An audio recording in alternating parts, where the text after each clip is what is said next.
Hey, it's TDA and welcome to episode 21 of this perfect ratio run. And as you can see from all the nice little spaceships flying around our planet, and you can actually see some of the larger builds from the other planet all the way on the planet on the other side of the solar system. It's really cool. Yeah, we've come a long way, and if you look at the map, let me switch views. If you look at the map, we have so many ships flying around in our Kerbal system over here.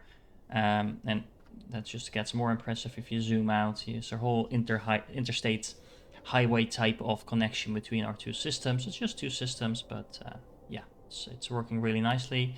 Now, of course, one thing we don't have yet, and that is a Dyson Sphere on our main system or on our second system.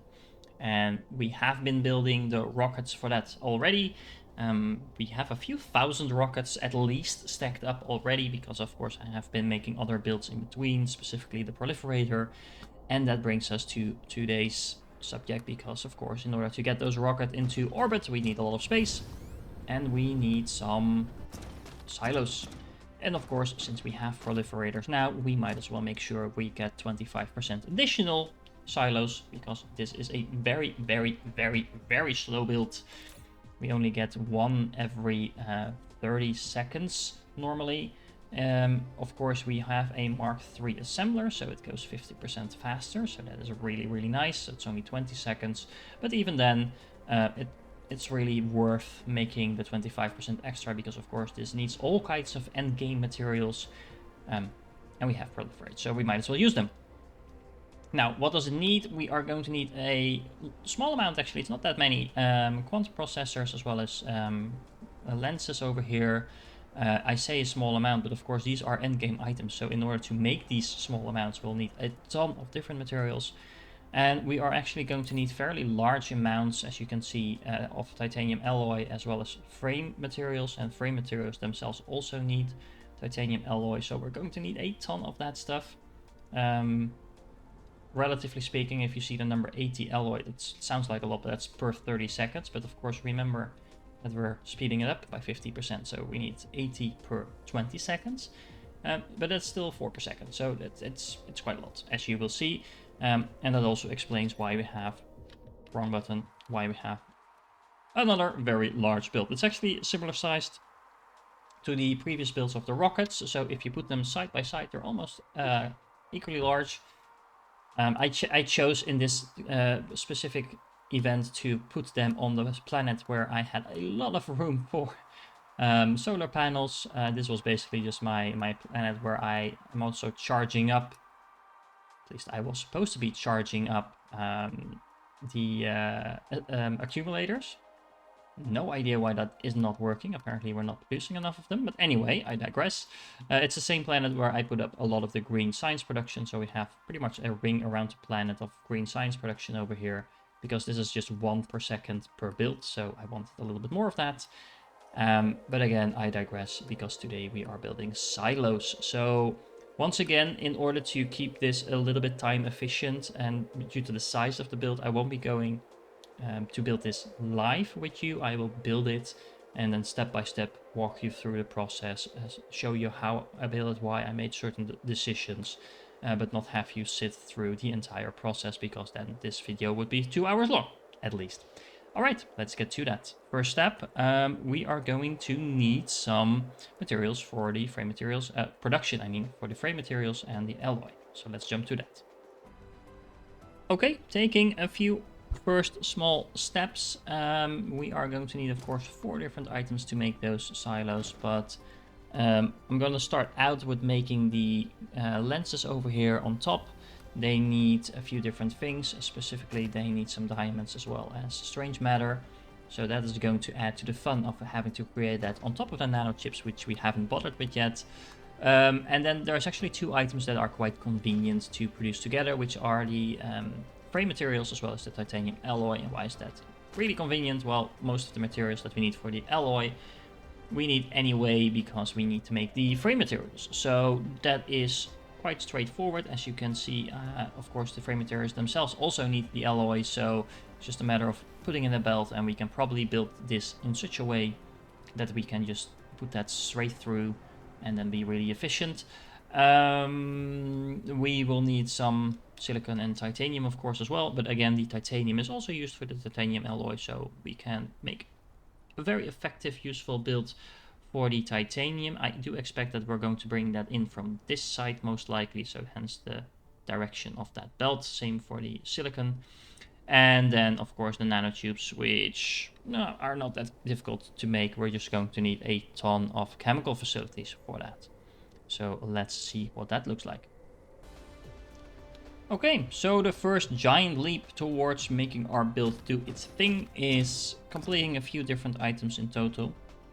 We have the silicon production over here. We only need a tiny bit of silicon in order to supply these facilities over here. Remember, this is producing 2 per second already, and this is just very slow, so only 2 will do for that part of the build. We also have the titanium alloy over here, which of course needs a ton of different items, specifically the acid and the steel being a little bit annoying. But we'll be able to deal with that, don't worry. Now, of course, we also need a few more things. So we need nanotubes in order to make the frame materials. Nice thing about nanotubes is that they also need the same titanium that we also need for the alloy over here, so we can kind of abuse the fact that we need that for 2 reasons. Now, we don't actually have room over here, I think, to supply that specific belt with titanium, so I actually chose to wrap it all around and bring it in from the other side, because we do have the option of going all the way around over here, so might as well use that. We need quite a bunch of nanotube processors in order to make sure we keep our production up to speed. Specifically, we need 8 of those, and in order to supply all of those 8 with graphene, we need a ton of those, and we need the graphene for a few other purposes as well. So we actually needed to build, I think this is more than 15. 1, 2, 3, 4, 5, 6, 7, 8, 9, 10. Yeah, something like 15 over here. Quite a few, and it takes up a lot of space. But the last 2 are actually not needed for the nanotubes. They are needed for a different purpose. So I will be bringing them from the other side. We also need that graphene a little bit for the particle containers, which we'll need for the strange matter that we'll need for these lenses. So another reason why we want to have that on this side of the build, so we have this open space here to deal with that. And of course, we need a whole bunch of sulfuric acid production over here. Now, of course, if you have access to rare resources, you can simply fly that in, and you can do that through an ILS. But remember, this ILS is already full right now, but it won't be if you can skip those 3 materials and just bring in the acid directly. So that is an option that you can. I've been sticking with the assumption that you don't use any rare materials. I do think that you can use the sulfuric acid for the achievement. Not 100% sure, to be honest, because there's some conflicting messages on that from different people, and I haven't confirmed it myself because I don't have the achievement yet. So I'd rather not take the risk and just build in a few chemical facilities. We needed the space anyway for the graphene, so we might as well just put a row below that for the acid for now. I'm looking really forward to the next run where we can use rare materials, by the way. It will make life easier. Anyway, yeah, so the titanium belt down here. Anything else we should mention about this? No, not really. I needed to cheat a little bit with the bridge over here because of the reason I wanted this on the graphene production on this side. That meant that in order to be space efficient, the acid goes down here, but then of course we do need it up here, so we needed to cheat a little bit with the bridge in order to bring it there. So a minimal amount of spaghetti here and there in this build, but that's because there's so many different materials in here. It becomes really impossible to really keep that completely bridge and spaghetti free. Hope you don't mind, but it was the best I could do for now. Let's see, what else do we need? Well, we need that strange matter, we need some nanochips, and we need some diamonds. And of course we are going to work on that.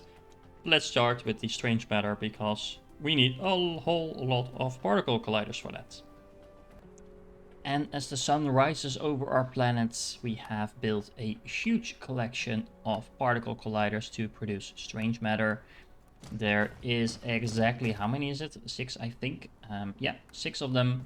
And of course they need all kinds of annoying materials. Specifically the particle containers are a little bit of a headache when it comes to this build, so we'll need to deal with that in a second. But other than that, we have deuterium that it also requires, which is quite straightforward, and that's where the other half of the particle colliders come in. So we have 7 of those, and of course deuterium is really straightforward to make. All we need to do is supply a belt of hydrogen. Pretty straightforward. We need to get that from somewhere, but we'll get to that in a moment. And don't forget, we still need the quantum chips as well as the diamonds, so this belt is going all the way in the back and all the way through the autosave. There we go. But yeah, we'll need to deal with that in a moment. But to be honest, the build is already shaping up quite quickly. You also see kind of the reason this build is really big. There's actually not any specifically more larger amounts of materials in this build than the other large build that we've recently done. The main issue just is that these both the particle colliders as well as the chemical facilities just take up so much space. The build actually bloats really fast. Anyway, not a problem. We need to deal with the particle container. So let's do that. We have a bit of room over here, so we should be able to fit most, if not all, of the production in there. Okay, now I did have to cheat a little bit in order to keep the build compact and fit everything in and try not to make a huge spaghetti mess out of the belts. But to be honest, now it kind of is getting a spaghetti mess in terms of sorters, but it works. Remember, we needed the particle containers, and particle containers need graphene, and we were already producing a lot of graphene over here from our graphene production that is mainly aimed at our nanotubes, but we also need it for the containers. Now, in order to actually reach that, you need to make sure that the order of these belts is correct, so you can actually reach them from over here. We also need some copper, so I brought that in. And yeah, that also, but it actually needs to go all the way up here. So I actually have these belts going over the other belts with little bridges behind here, and then it goes all the way around here, wraps around, and then make sure we are actually reaching the place where it needs to go. Why did I do it all the way over there? Was there a specific reason for that? No, I don't think so. So you can probably save some space there and make that jump sooner. But anyway, that doesn't really matter because it needs to go, of course, into the strange matter. Now, in order to make these, we also need turbines, which is a little annoying because that needs engines and that needs the cogs and that needs the magnetic coils. So you're used to that. But especially the engines, they need so many different materials that it is kind of annoying to fit them in. The turbines is not that bad. But yeah, as you can see, I ran out of room in between here, so there's a little bit of open space here. There's probably enough room to fit in a solar panel or 10, but anyway, I'll leave those out of the blueprints. We also have the cogs, of course, and the magnetic coils. Pretty straightforward. We can use the same belt for the iron that we've already been using for several other items. There is actually almost exactly 30 iron per second on this belt. Now, of course, I know we live in the day and age where we have auto stackers. Yes, auto stackers, not auto pilers. I think we collectively decided to just call them auto stackers from now on. So let's stick with that. So you could, in theory, fit 60 on this belt, but yeah, actually, no, you can even fit 120 on this belt. Anyway, I digress. But it's exactly 30, so we don't actually need that. It's 29 point something. One thing to keep in mind is that some of this graphene is actually not intended for the particle containers nor for the nanotubes. It is going to be used for something else, and in order to make sure it actually gets there, we need to make sure the order on these belts is correct, and you will see that in a moment. Let me skip to that. Okay, now bear with me for a moment, because this is where this build gets really complicated, because we need a lot of different materials that are not that easy to come by. We need the quantum chips on the top over here, and they need some processors, which need components, which need circuit boards. You've seen that build several times before already. It's quite straightforward. The circuit board, the processor part of it is not really complicated, but of course we also need some plane filters. And plane filters need quite a few different other materials, of course. Casimir crystals and titanium glass being the main culprits there. So we're actually producing those down here. So we're actually kind of starting on top over here and then using the gap that we had available in order to fill that up. Why? Well, several reasons actually, because the Casimir crystals also need some hydrogen. And we're kind of borrowing the hydrogen from this belt. I would have preferred to keep this a completely straight belt, but then I would have to misalign these assemblers, and we can't have that because that doesn't look symmetric, so I chose to do the belt thing instead. That's one thing. The second thing that we need to do is bring in the graphene. Did I say that correct? Yes, I did. Graphene from over here, and that kind of wraps in between here, and then you do need to kind of make sure that you do the order of the belts correctly in order to do that. So I had to swap some belts around here a few times when I was initially designing this. We also need titanium for the titanium glass as well as the titanium crystal, so that's pretty efficient that we can use this belt for those two purposes. We need glass from somewhere, not a lot of it actually, but we do need some glass, so that is coming in as well, along with some water. So this is pretty basic materials all in all. I didn't actually mark it on this belt, but this is going to be the organic crystal belt over here, which we will need to build next because we don't actually have any organic crystal in our build so far. So we have a nice little bit of space over here, and let's jump into that. Also keep in mind that the hydrogen is actually still not coming from anywhere, and we'll need to place some ILSs in order to make all these base materials as well. So I'll plug this into whatever the closest ILS is when we get to that. And for once, we actually have a quite straightforward chemical facility. Yeah, okay, that's one way to say that. Which is now producing the organic crystals that we need for the titanium crystals, and of course we also need some plastic. Now, the really nice thing that I still like about this specific build is that you can directly connect the plastic into the organic crystal, so you don't need a specific belt for that. The oil is actually shared between the two as well, so that's really efficient. We can actually share the water with the titanium glass, so yeah, again, pretty efficient, and I like that.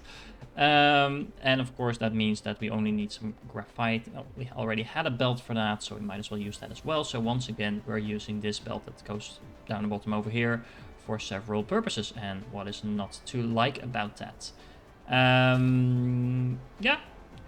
That's pretty straightforward, I think. And that, of course, then finalizes a large part of our build. We're pretty much down to only needing basic smelting stuff.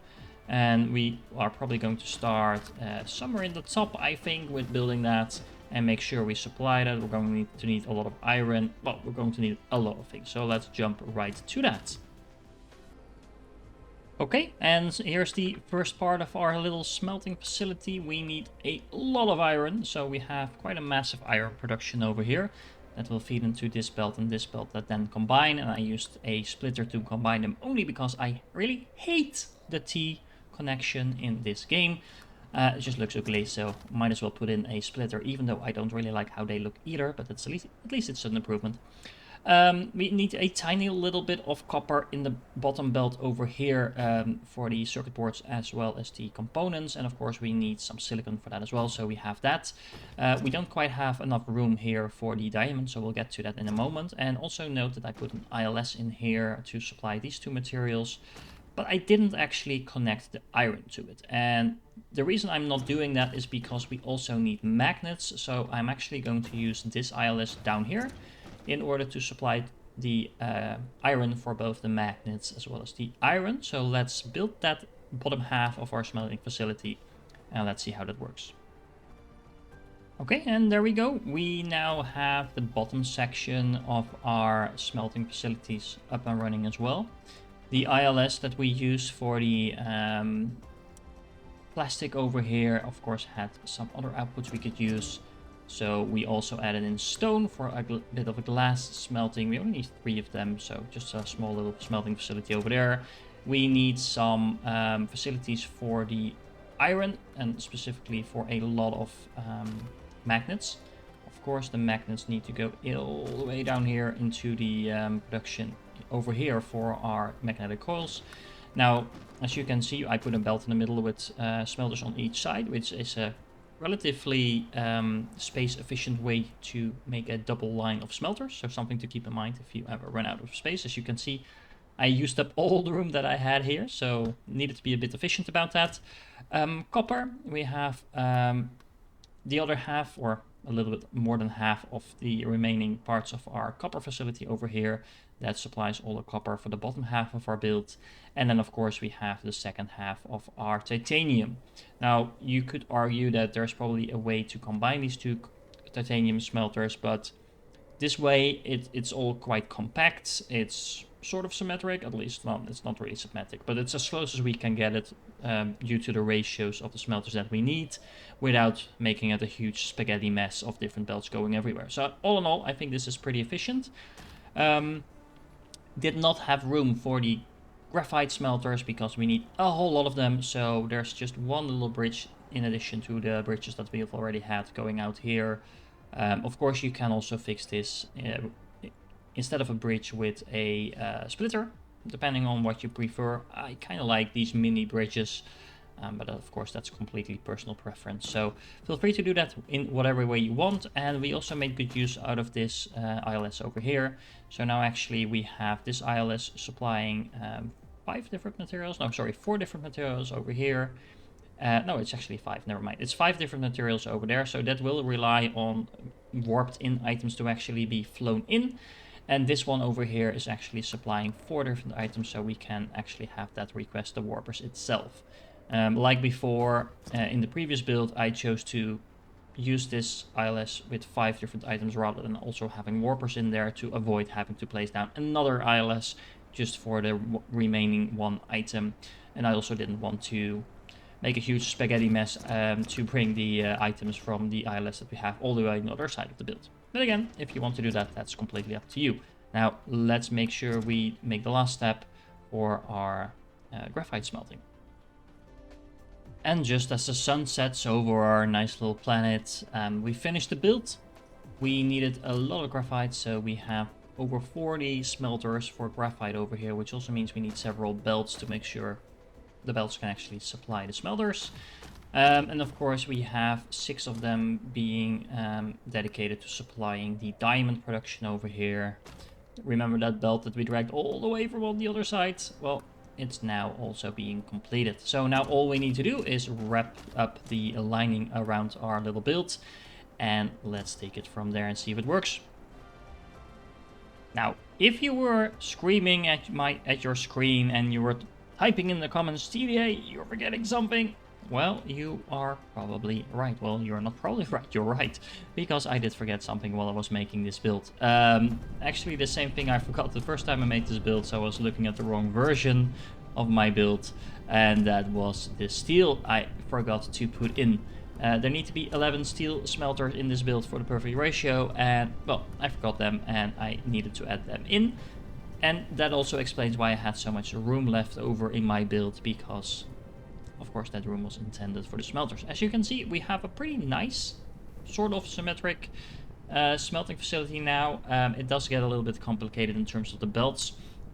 So I didn't need to add in a second iron ore belt as well, because I forgot the steel smelters initially. There were slightly less than 30 iron ore on the belt, but because of the 11 smelters we actually went over by about 10, so we needed a second belt for that.